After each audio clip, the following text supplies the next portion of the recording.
मी ऐकले राशीन नावाचं जहर बनवून 10 लाख हिंदूंना मारण्याचा प्लॅन बनवणारा मोहिउद्दीन सय्यद याला गुजरातच्या साबरमती जेलमध्ये अंकित, अनिल आणि शिवम याने कुत्र्यासारखा धुतला. त्याला एवढा मारला की त्याला हॉस्पिटलमध्ये ॲडमिट करावं लागलं. म्हणजे याच्याहून एक गोष्ट तर सिद्ध झाली की आपल्या जेलमध्ये कैद असलेल्या कैद्यांमध्ये सुद्धा राष्ट्रभक्ती ही जागृत आहे. पण हे साले कमीने याच देशात राहतात आणि याच देशासोबत गद्दारी करतात. म्हणजे जे आमच्या देशामध्ये आतंक फैलावाचा प्लॅन बनवत आहे त्यांना ही गोष्ट समजून घ्यायला हवी की आमच्या जेलमधले कैदीसुद्धा हे राष्ट्रभक्त आहे.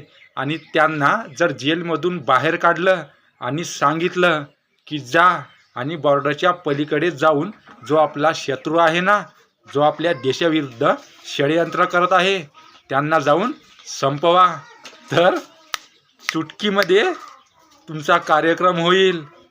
चला, आनंद तर वाटला, कारण एकाला चांगलं चोपलं. हेच तर आहे राष्ट्रभक्ती.